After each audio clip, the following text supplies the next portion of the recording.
Salut les gars, bienvenue dans cette nouvelle vidéo, débrief Osasuna vs FC Barcelone. Alors les gars, je ne sais pas si vous êtes comme moi, mais je suis inquiet, je suis très inquiet. Je suis très inquiet parce que l'équipe que je vois là devant Osasuna n'est pas une équipe qui est capable d'aller loin en Ligue des Champions. Je sais. Même si nous sommes tombés dans une poule avec des équipes qui sont pas très fortes, il est évident que si nous ne réagissons pas tout de suite, nous ne pourrons pas faire grand-chose en Ligue des Champions.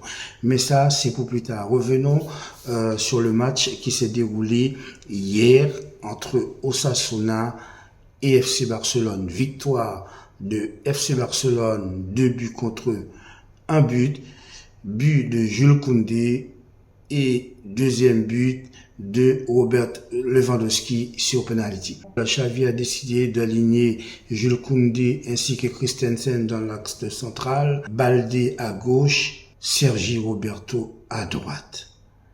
Mais pourquoi aligner Sergi Roberto? Qu'est-ce que Sergi Roberto apporte au FC Barcelone?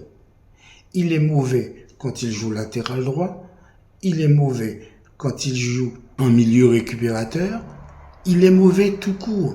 Je ne comprends pas comment un joueur comme Sergi Roberto peut être le capitaine de FC Barcelone, le FC Barcelone de Messi, de Deco, d'Eto'o, d'Iniesta, de Xavi, tous ces grands joueurs qui sont passés au FC Barcelone.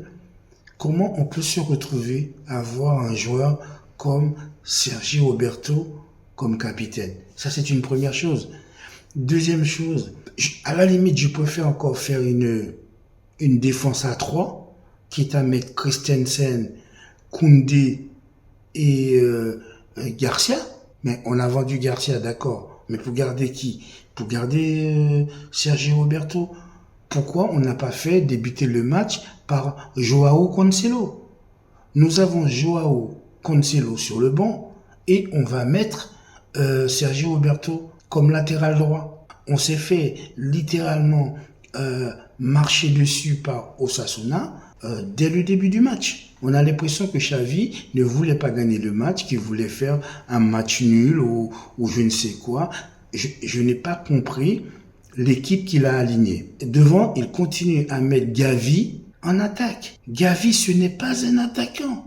Encore une fois, pourquoi on continue à mettre Gavi là où on le met? Il n'apporte rien non plus dans le jeu. On a Ferran Torres sur le banc. On se retrouve à jouer avec Gavi. Gavi, pour moi, c'est un 6. Pourquoi on ne met pas Gavi en 6? À cause de la nullité de Sergi Roberto, Lamine Yamal est passé à côté de son match. Pourquoi Lamine Yamal est passé à côté de son match? Parce que sur son côté droit, Sergi Roberto n'apporte rien. Lamine Yamal non seulement avait un joueur sur lui qui était assez bon, qui était très costaud, qui était assez bon, qui le marquait bien, qui le prenait bien, qui l'empêchait de bouger. Et Sergi Roberto n'apportait pas le surnombre, ne faisait pas d'appel, ne montait pas, ne passait pas dans le dos de la défense, ne faisait pas de doublement avec Lamine Yamal, ce qui a permis aux défenseurs de presser Lamine Yamal, ce qui fait que Lamine Yamal n'a pas eu beaucoup d'occasions pour pouvoir déborder, pour pouvoir repiquer dans l'axe comme il aime bien faire, de faire quelques crochets, etc. Donc pour moi, le match de Lamine Yamal est un match qui est mauvais parce que ce nul de Sergi Roberto a obligé Lamine Yamal à jouer un peu à contre-courant de ses qualités, à contre-courant de ses performances, à contre-courant de ce qu'il sait faire sur un terrain de football.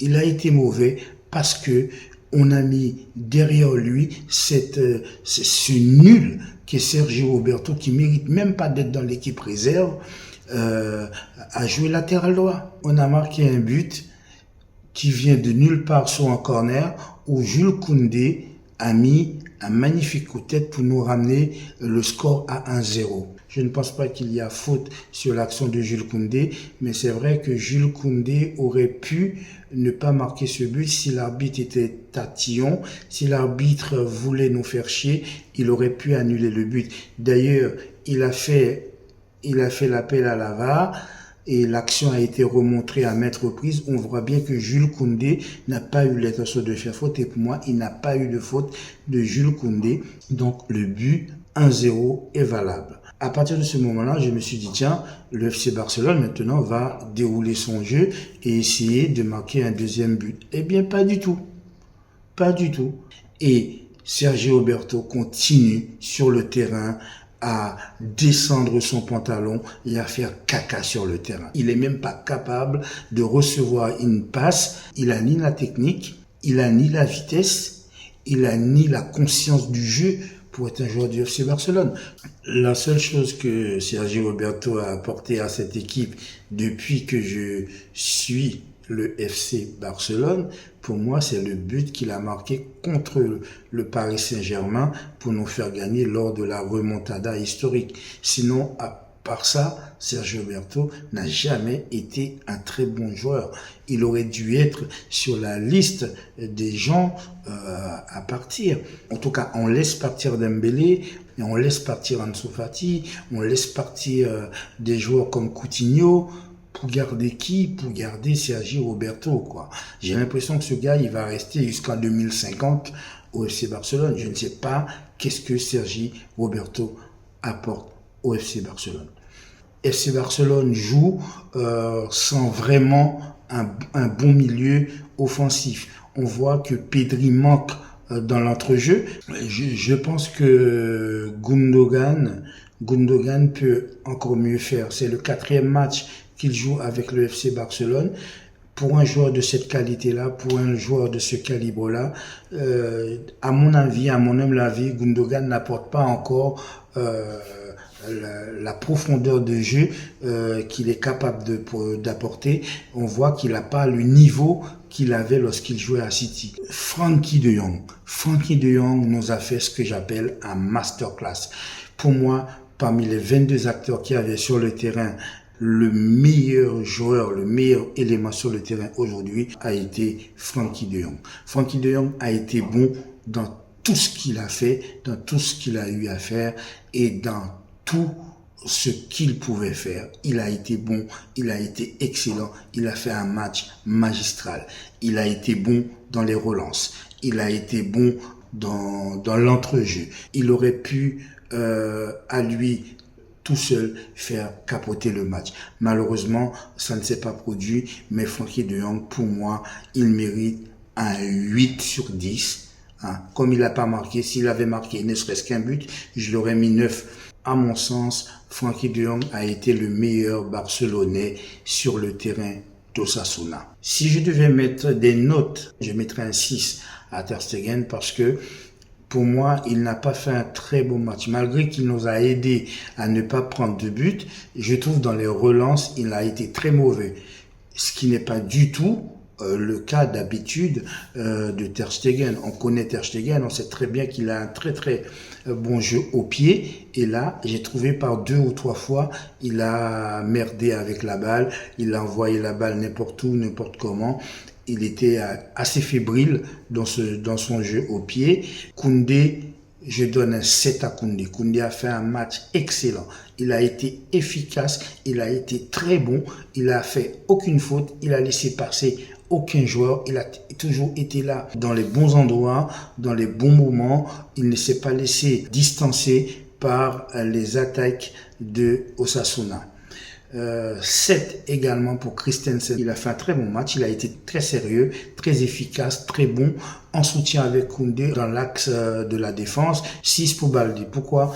Parce que Baldé n'a pas gagné beaucoup de duels sur son côté gauche. D'habitude, Baldé monte, arrive à faire quelques dribbles, à piquer au centre, casser aussi un petit peu les lignes défensives et pour faire des centres ou bien encore pour essayer de donner des passes décisives, etc. Et là, ça n'a pas été le cas. J'ai trouvé que Baldé était un petit peu timoré dans son attaque. Donc, 6 pour Baldé. Sergio Roberto, je lui donne 1 parce que normalement, c'est 0.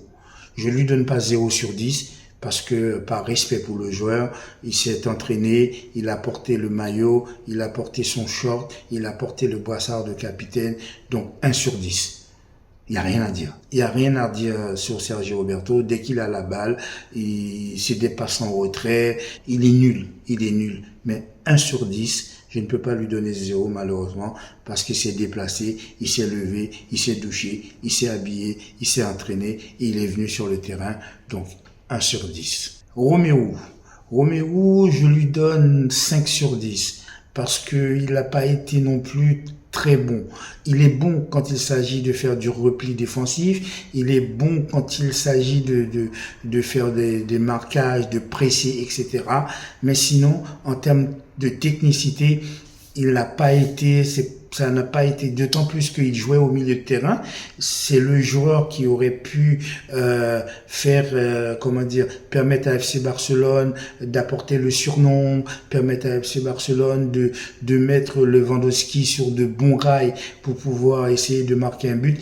Pour moi, il n'a pas été à la hauteur de la tâche et ça se voit qu'il n'a pas les compétences de Pedri.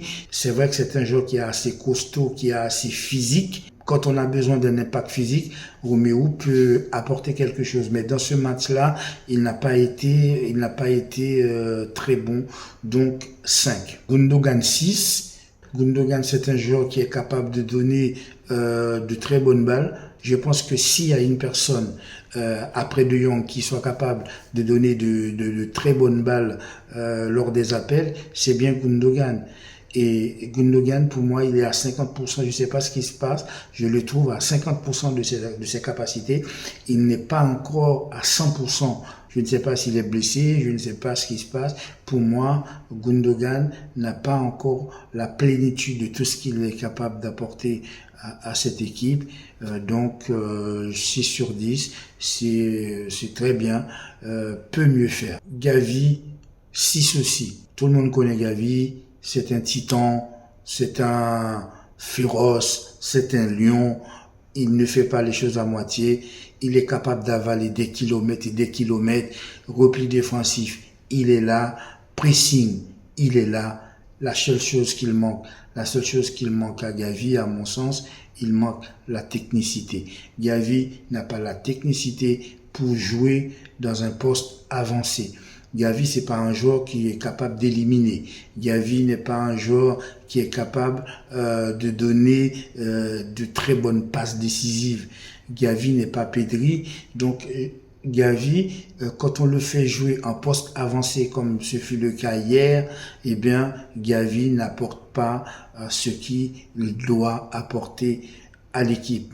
Gavi devrait jouer pour moi presque en sentinelle. Bon, il est petit, il est pas très grand, il peut pas vraiment jouer en sentinelle devant la défense, mais je pense qu'il devrait jouer un rôle un peu plus défensif, un peu comme un ratisseur de balles pour pouvoir avoir plus de facilité pour mettre nos attaquants sur orbite. Lamine Yamal 4. Il n'a pas apporté grand-chose pendant les 2 tiers du temps qu'il était sur le terrain, mais j'ai trouvé que c'était pas sa faute, c'est à cause de Sergio Roberto qui ne lui a pas permis de faire mieux. Donc 4 pour notre ami Lamine Yamal. Robert Lewandowski 5 sur 10. Robert Lewandowski a marqué un but sur penalty, but qu'il a provoqué lui-même et qu'il a marqué. Mais si on retire cela, il n'a pas été non plus excellent. Sur une action, il a fait un tir. D'ailleurs, c'est le seul tir de Lewandowski pendant toute la durée du match. Et ce n'est pas suffisant. Lewandowski a marqué un but sur péno, but qu'il a provoqué lui-même après avoir été légèrement accroché par un joueur d'Osasuna. Il a marqué le penalty, très bien tiré d'ailleurs, très très bien tiré. Donc grâce à ce but, nous avons gagné le match 2-1. Sur l'ensemble du match de Robert Lewandowski, il n'a pas été exceptionnel. On voit qu'il manque un Lionel Messi. Il manque clairement un 10. Il manque un joueur comme Dembélé. Il manque Pedri tout simplement. Il manque Messi, il manque Pedri, il manque Dembélé, il manque qui tu veux. Je sais que ces joueurs ne sont plus là, mais on voit que ça nous manque. Il manque des joueurs techniques. J'ai hâte que Pedri puisse revenir pour se mettre au milieu de terrain et commencer à faire ce qu'il faut pour que FC Barcelone puisse jouer. Parce que sinon, je ne vois pas comment on va passer les tours. Si on continue à jouer comme ça, moi, ça commence à me faire peur pour la Ligue des Champions. Je ne sais pas si on va passer les tours.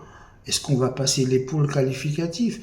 Bien que nous ayons en face de nous des équipes, ce n'est pas leur faire injure que de dire ça, qui sont un petit peu plus faibles que nous. Mais est-ce que pour autant on va pouvoir passer? Ça fait 2 ans qu'on se fait manger en Europa League. Là, cette année, moi, j'ai envie que le FC Barcelone fasse mieux que les autres années. Et j'espère que au fil des matchs de la Liga, FC Barcelone va pouvoir se reprendre et recommencer à jouer au ballon. La rentrée de Joao Cancelo a été très bon. J'ai trouvé qu'il a un jeu différent de ce que peut proposer Sergi Roberto, mais c'est normal parce que Joao Cancelo joue à son poste. C'est un latéral droit. C'est comme ça qu'il a été formé. Donc c'est un très bon latéral droit. Et effectivement, on sent qu'il a du potentiel parce que on voit qu'il a fait des montées assez bonnes, qu'il a tout de suite, dès qu'il est arrivé, il a commencé à faire des dédoublements avec Lamine Yamal, il s'est projeté, il a apporté du surnombre. On voit qu'il connaît le poste. Ce n'est pas pareil que cette statue de Sergio Roberto qui n'apporte rien à l'équipe. Donc voilà, victoire donc de FC Barcelone 2-1 face à Osasuna. On revient donc à 2 points de Real Madrid. J'espère que ça va continuer et qu'on ne va pas se laisser distancer. C'est tout pour aujourd'hui les gars. N'oubliez pas de vous abonner à ma chaîne Le Carré Foot ici et en activant la petite cloche de notification. À très bientôt. Ciao.